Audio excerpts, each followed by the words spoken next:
Hello everyone, welcome back to my channel. बच्चों, हमने business studies का चैप्टर 1 स्टार्ट किया हुआ था, जिसमें हमने दो टॉपिक कवर कर लिए थे। एक तो types of activities, human activities कि एक ह्यूमन कितनी तरह की एक्टिविटी करता है, जिसमें हमने दो एक्टिविटी करी थी। एक करी थी इकोनॉमिक एक्टिविटी और एक नॉन इकोनॉमिक एक्टिविटी। फिर हमने इकोनॉमिक एक्टिविटी के तीनों टाइप्स पढ़े थे कि बिजनेस, प्रोफेशन और एम्प्लॉयमेंट। तो अब आपका है सिर्फ बिजनेस चैप्टर में, मतलब सिलेबस में। तो अब हम बिजनेस को कंटिन्यू कर रहे हैं। आज हम कौन कौन सा टॉपिक कवर करेंगे? एक तो बिजनेस का मीनिंग, बिजनेस के फीचर्स, प्लस बिजनेस के ऑब्जेक्टिव। ये तीनों चीज़ें जो है हम कवर करेंगे। तो चलो स्टार्ट करते हैं बिजनेस के पहले मीनिंग से। देखो, बिजनेस की सिंपल सी डेफिनेशन है, business is an economic activity. ये एक इकोनॉमिक एक्टिविटी है which involves production, purchase, sale और redistribution of goods and services. एक ऐसी एक्टिविटी, इकोनॉमिक मतलब पैसे से रिलेटेड, जिसमें या तो प्रोडक्शन हो रही हो, या परचेज, सेल या रीडिस्ट्रीब्यूशन हो रहा हो, किसका? गुड्स या सर्विसेज का। इसके आगे ये जो वर्ड है रेगुलर बेसिस पे, ये बहुत इंपॉर्टेंट है। अभी इसको पूरा एक्सप्लेन करेंगे। फीचर्स में भी है ये आपका। रेगुलर बेसिस पे हो with the purpose of earning income और प्रॉफिट। या तो उससे आप इनकम कमा रहे हो, आपका पर्पस होना चाहिए, या प्रॉफिट कमाने का। Through the satisfaction of human needs. जो भी आपके कस्टमर है, जो भी आपके ह्यूमन है, उसकी नीड पूरी होनी चाहिए जिस चीज़ का भी आप बिजनेस कर रहे हो। देखो, डेफिनेशन तो बहुत सिंपल सी है। अब जहाँ जहाँ पे मैंने ब्लू मार्कर से इसे अंडरलाइन किया है, ये ही सारे आपके फीचर्स हैं। जैसे पहला बिजनेस का फीचर्स है कि फीचर जो बिजनेस है वो एक इकोनॉमिक एक्टिविटी है। दो पढ़ी थी हमने, इकोनॉमिक और नॉन इकोनॉमिक। इकोनॉमिक मतलब पैसे से रिलेटेड, तो जो बिजनेस है वो पैसे से रिलेटेड एक्टिविटी है। सेकंड इसमें है जिसमें प्रोडक्शन हो रही हो किसी चीज़ की, गुड्स या सर्विसेज का प्रोडक्शन हो रहा हो, या परचेज हो रहा हो, या सेल हो रही हो, या डिस्ट्रीब्यूशन हो रहा हो। गुड्स या सर्विसेज में से किसी भी चीज़ का हो सकता है। इन चारों में से कोई भी वर्ड आ सकता है। ये इसका सेकेंड और थर्ड फीचर है। देन जो मोस्ट इम्पोर्टेंट फीचर्स में आता है रेगुलर बेसिस। अब एक बात समझो, आपने भी कभी ना कभी बिजनेस किया है। मतलब वो बिजनेस था नहीं, पर आपकी नज़र में वो बिजनेस था। कैसे? जब हमारी बुक्स पुरानी हो जाती है तो हम उसे बेच देते हैं कबाड़ी वाले को। अब हम समझते हैं कि हम उसे बेचते हैं तो हमें पैसा मिलता है रिटर्न में। तो पैसा तो मिल गया, इकोनॉमिक एक्टिविटी, और हमने सेल भी करी।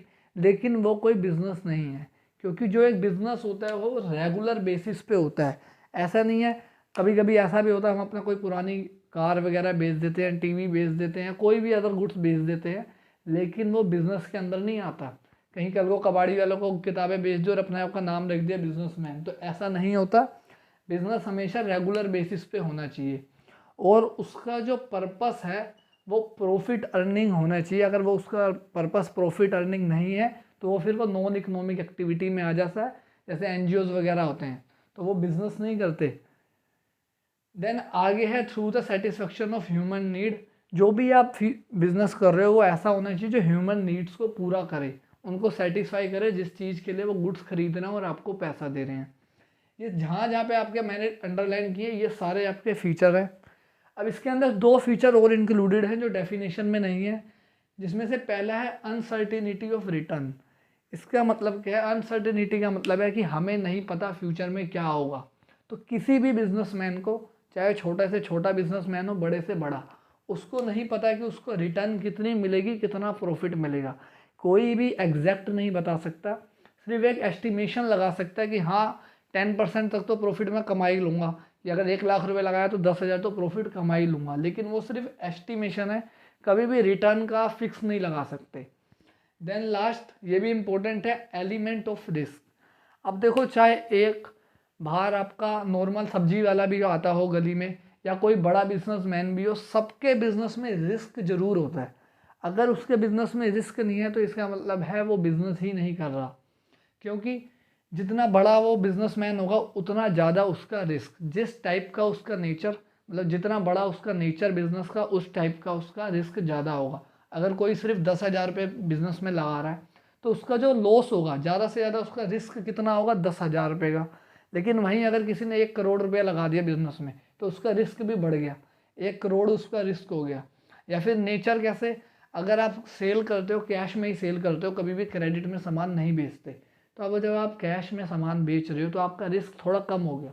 रिस्क उसमें भी है क्योंकि चोरी हो सकती है या कोई और अदर फैक्टर हो सकता है, वो भी आगे आएगा, टॉपिक तो पढ़ेंगे। और अगर आप उधार में माल बेचते हो फिर तो आपका रिस्क बहुत ज़्यादा है, आपके बैड डेब्ट्स हो सकते हैं, डेब्टर्स आपके पैसा लेके भाग सकते हैं। तो ये थे इसके कुछ सिंपल से फीचर्स। ठीक है, अब इसके हम करेंगे आगे ऑब्जेक्टिव्स कि बिजनेस के ऑब्जेक्टिव्स क्यों होते हैं, क्या होते हैं, बिजनेस को हम क्यों करते हैं। तो आओ बच्चों अब स्टार्ट करते हैं ऑब्जेक्टिव ऑफ बिजनेस। ऑब्जेक्टिव क्या होता है पहले ये देखो, कोई भी बिजनेस इतनी सारी एक्टिविटी करता है, अपना काम करता है, तो उसका एक एम होता है या एक गोल होता है।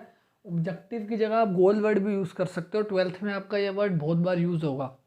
ठीक है, जैसे आप लोग अभी पढ़ रहे हो, अब आप क्यों पढ़ रहे हो, आपका भी एक एम है, एक गोल है कि मेरे को इतने परसेंट मार्क्स लाने हैं, कहीं होगा सिर्फ पास होना है। ठीक है, तो ऐसे ही बिजनेस का भी एक एम होता है, गोल होता है। पहले ऑब्जेक्टिव क्या क्या मीनिंग है, डेफिनेशन वाइज देखते हैं। Objective can be defined as a end which a business unit wants to accomplish through its operation। मतलब ये वो एंड रिजल्ट है जो एक बिजनेस यूनिट पाना चाहती है, अचीव करना चाहती है। कैसे करना चाहती है, अपने ऑपरेशंस के थ्रू, मतलब वो जो भी एक्टिविटीज़ कर रही है, काम कर रही है। अब बात आती है कि कितने टाइप्स के ऑब्जेक्टिव होते हैं। किसी भी बिजनेस के दो ऑब्जेक्टिव होते हैं, एक होता है इकोनॉमिक ऑब्जेक्टिव और एक होता है सोशल ऑब्जेक्टिव। इकोनॉमिक ऑब्जेक्टिव मतलब वही जो पैसे से रिलेटेड है, पैसे से रिलेटेड जुड़ा हुआ है। अब इकोनॉमिक को भी फर्दर क्लासीफाई करा हुआ है, survival, growth and earning profit. पहले हम पढ़ेंगे सर्वाइवल वाला।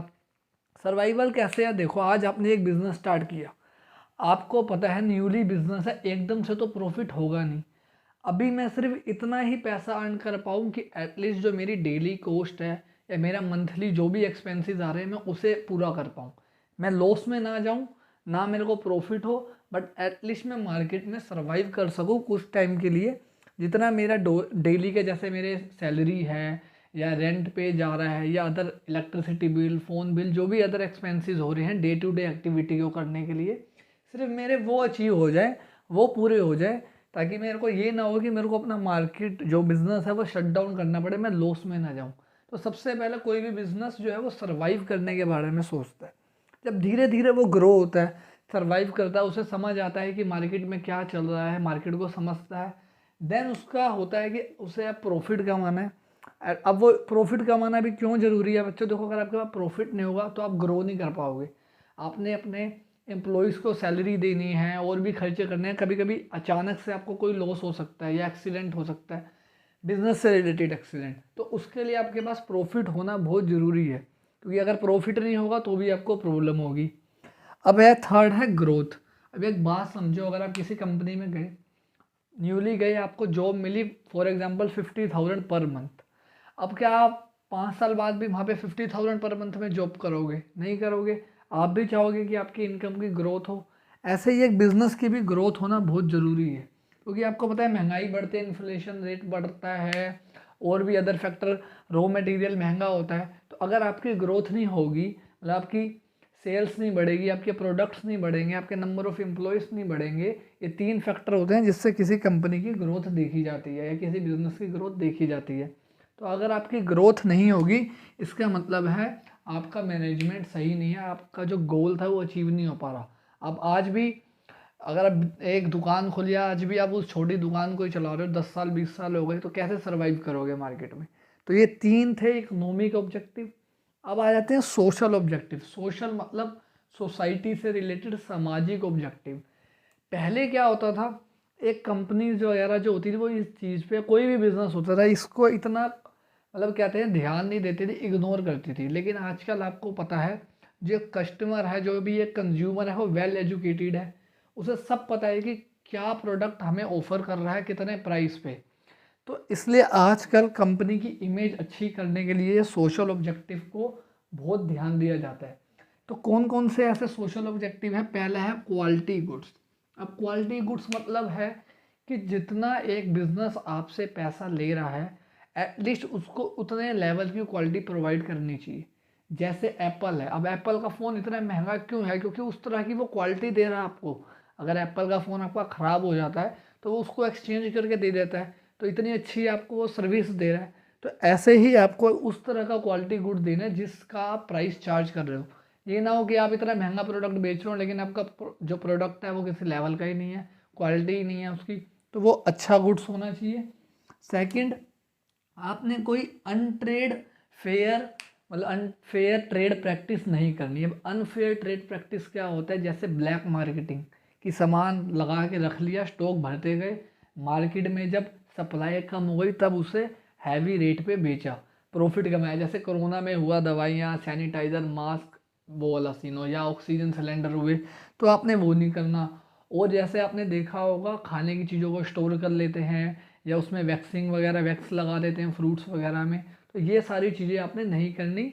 बुक में आपके अनफेयर ट्रेड प्रैक्टिस के बहुत सारे एग्जाम्पल हैं। Then generation of employment. अब आपने काम चालू कर लिया लेकिन आप एम्प्लॉयमेंट जनरेट नहीं कर रहे। आप क्या कर रहे हो, इंडिया से बाहर के लोगों को एम्प्लॉयमेंट दे रहे हो इंडियन कंपनियों के, तो वो गलत बात है। अब आप जब यहाँ से प्रॉफिट कमा रहे हो इंडिया से, तो यहाँ के लोगों को काम भी तो दो। या आप सिर्फ मशीन से ही काम करवा रहे हो, वो फिर भी ठीक है, चलो आप मशीन से करवा लो, लेकिन एटलीस्ट कुछ एम्प्लॉयमेंट तो जनरेट करो। जो कंपनी ज़्यादा एम्प्लॉयमेंट जनरेट करती है उसकी गवर्नमेंट के भी सामने इमेज होती है कि अगर ये कंपनी बंद हो गई तो बहुत सारे अनएम्प्लॉयमेंट हो जाएगा जिससे इकोनॉमी को बहुत लॉस होगा। तो ये भी आपने ध्यान रखना है। जैसे आप ऐसे लोगों को एम्प्लॉयमेंट दो जो बैकवर्ड एरिया से है या फिर जो पुअर फैमिली से हैं, तो ये सारे फैक्टर्स आते हैं इसके अंदर। नेक्स्ट है आपका वेलफेयर ऑफ एम्प्लॉयमेंट। अब मान लो आप बहुत बड़ी कंपनी हो, आप बहुत अच्छा प्रॉफिट कमाते हो, लेकिन आप अपने एम्प्लॉयज़ के लिए कुछ नहीं कर रहे। आपके एम्प्लॉयज़ का जो डेवलपमेंट है वो नहीं हो पा रहा। वो पहले भी जितनी कह सकते हैं क्वालिफिकेशन पे थे, आप उनको टाइम टू टाइम ट्रेनिंग नहीं दे रहे, उनका डेवलपमेंट नहीं कर रहे। जैसे कोई नई मार्केट में कह सकते हैं टेक्नोलॉजी आ गई, आप उन्हें सिखाई नहीं रहे, तो वो कहीं और जाके आप वो आपकी जॉब से भी जाएंगे, क्योंकि आपने तो नई टेक्नोलॉजी ले आए, उनको तो वो आती नहीं। और वो कहीं और जाएंगे तो उनकी भी इमेज ख़राब होगी और आपके बिज़नेस की भी। आपकी आप जिस बिज़नेस से आए हो, जिस कंपनी से आए हो, वहाँ पे आपको कुछ सिखाया नहीं गया। तो आपने अपने एम्प्लॉयमेंट का वेलफेयर करना है। और भी तरीके होते हैं वेलफेयर के, उनको जैसे आजकल होता है कि हर कंपनी अपने एम्प्लॉयज़ का इंश्योरेंस करवाती है, उनकी फैमिली का ध्यान रखती है, फैमिली का इंश्योरेंस होता है, तो वो भी आपने साथ में रखना। उनको ऐसी वर्किंग कंडीशन देनी है जिसमें वो अच्छे से काम कर सके, specially for females workers. Then इसका लास्ट है कंट्रीब्यूशन टू कम्युनिटी डेवलपमेंट। अब ये क्या है, देखो आपके पास एक रजिस्टर आता है, क्लासमेट के नोटबुक्स आती हैं, ऐसे ही जो आप प्रोडक्ट्स देखते हो, एक पीएनजी कंपनी है जैसे हेड एंड शोल्डर वगैरह जिसके आते हैं, वो कंपनी क्या करती है, जितना भी वो प्रॉफिट कमाती है उसका कुछ परसेंट डोनेट करती है। ऐसे ही क्लासमेट का भी पहले आता था कि अगर वो 4 रजिस्टर सेल करेगी तो वो 1 रुपीज़ डोनेशन में देगी। ऐसे ही टाटा है जैसे बहुत सारा डोनेट करती हैं, या और भी अदर कंपनी हो सकती है।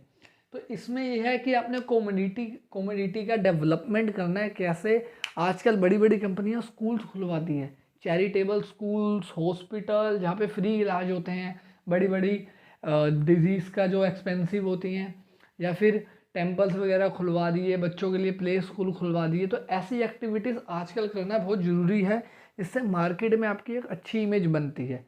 तो बिज़नेस को इसका भी ध्यान रखना पड़ता है। ये सारे आते हैं आपके सोशल ऑब्जेक्टिव में, तो आपको पता होना चाहिए कि सोशल ऑब्जेक्टिव कौन से हैं। वो एमसीक्यू बना के दे देगा कि which of the following is not a social objective, फिर उसमें इसमें से एक डाल देगा।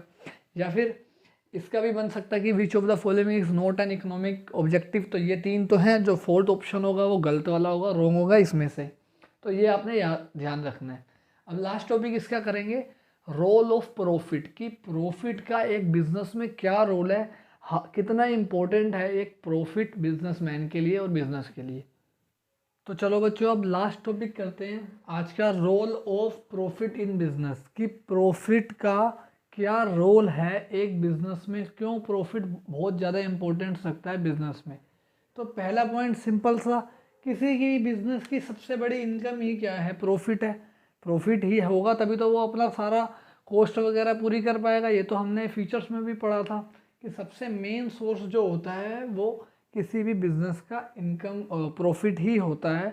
कभी कभी बिजनेस को कहीं और से भी प्रॉफिट हो जाता है, जैसे कोई पुरानी मशीन बेच दी या कहीं से कमीशन मिल गया, इंटरेस्ट मिल गया, लेकिन मेन जो सोर्स होता है वो हमेशा एक बिजनेस का प्रॉफिट ही होता है। देन नेक्स्ट है कि अगर आप प्रॉफिट नहीं कमाओगे तो आप ग्रोथ कैसे करोगे। अगर आपको मान लो आज आपने एक शॉप खोली, वो बहुत अच्छी चल रही है, अब आप चाहते हो कि आप एक और ग्रोथ करो, तो एक और बिज़नेस खोलो, एक और ब्रांच खोलो अपनी, तो जब तक आपके पास एडुकेट फंड नहीं होगा, प्रॉफिट नहीं होगा, तो आप वो नहीं कर सकते। या तो आपको बाहर से लोन लेना पड़ेगा किसी से। अगर आप बाहर से किसी से लोन लोगे तो आप उसको इतना इंटरेस्ट पे करोगे, जितना कमाओगे वो सारा का सारा इंटरेस्ट में चला जाएगा आपके। तो देखो उससे क्या होगा कि जो जितना भी वो प्रॉफिट कमा रहा होगा वो उसे इंटरेस्ट देने में या लोन देने में ही चला जाएगा। लेकिन अगर किसी के पास प्रॉफिट है तो उससे किसी और से पैसा लेने की ज़रूरत नहीं है, प्लस वो उस प्रॉफिट का कैसे भी यूज़ कर सकता है। आप किसी से अगर लोन लेते हो तो बहुत सारी रिस्ट्रिक्शन लग जाती है, ठीक है, लेकिन अगर आपका खुद का पैसा है, जैसा घर में आपने सेविंग कर रखी है, तो आप उसको कैसे भी यूज़ कर सकते हो। चाहे आप प्रॉपर्टी में इन्वेस्ट करो, कहीं बिजनेस में इन्वेस्ट करो।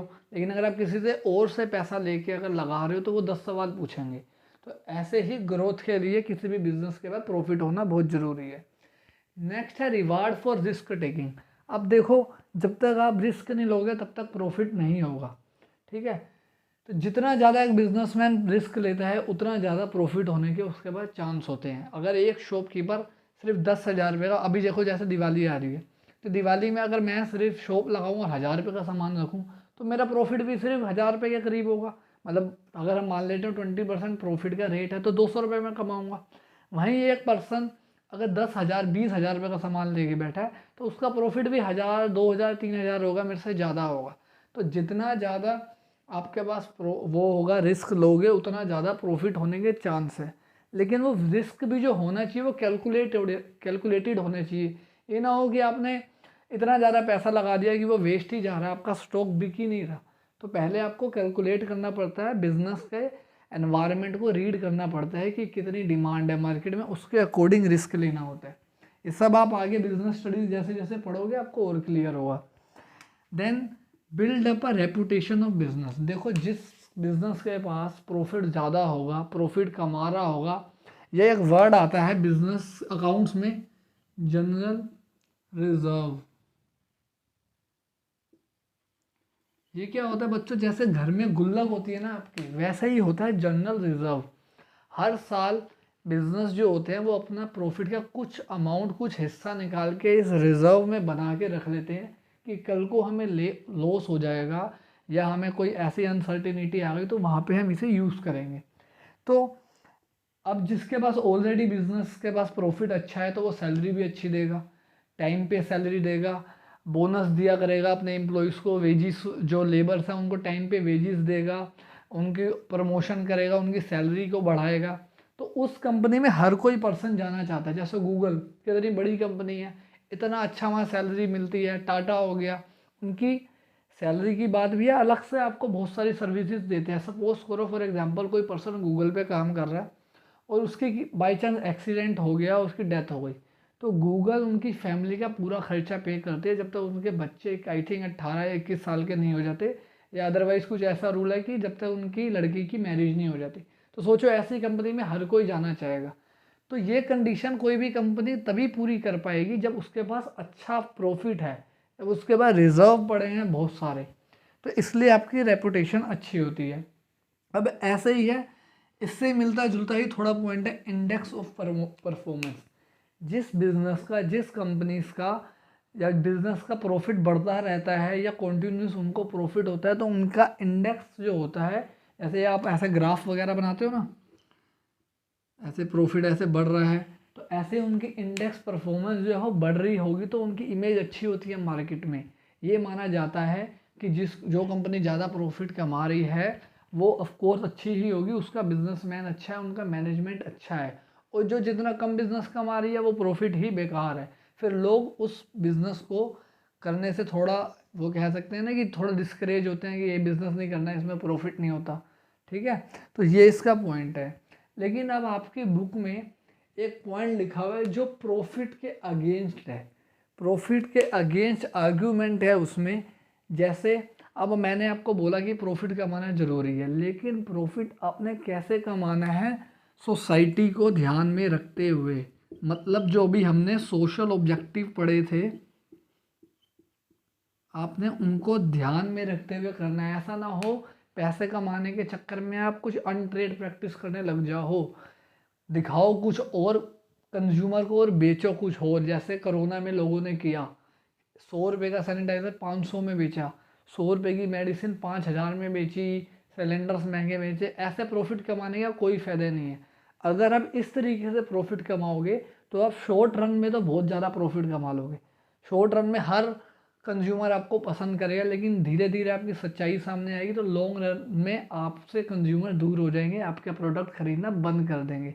तो ऐसा आपने नहीं करना। यह एग्रीमेंट्स आपके बुक में दिया हुआ है कि एक पर्सन की वहाँ पे डेफिनेशन भी दिया है कि आपको प्रॉफिट तो कमाना है, लेकिन विद सोसाइटी के वेलफेयर के साथ में। तो ये था आपका लास्ट टॉपिक, मतलब आज का last topic, role of business. Profit का क्या रोल है एक बिजनेस में। अब नेक्स्ट हम टॉपिक करेंगे इसमें कि ट्रेड और कॉमर्स इंडस्ट्री का, मतलब इंडस्ट्री और कॉमर्स टॉपिक है, उसी के अंदर ट्रेड वगैरह है। देन एक मोस्ट इम्पोर्टेंट टॉपिक इस चैप्टर से जो आता है बिजनेस रिस्क। जो हमने ये रिस्क पढ़ा, ये कितने टाइप के रिस्क होते हैं, किस वजह से ये क्या कोजेज होते हैं रिस्क के, वो सारा पढ़ेंगे। देन ये चैप्टर आपका फिनिश हो जाएगा। तो नेक्स्ट वीडियो में मिलते हैं, जल्दी ही अपलोड कर दूंगा क्योंकि ये चैप्टर ख़त्म ही होने वाला है आपका। Thank you everyone.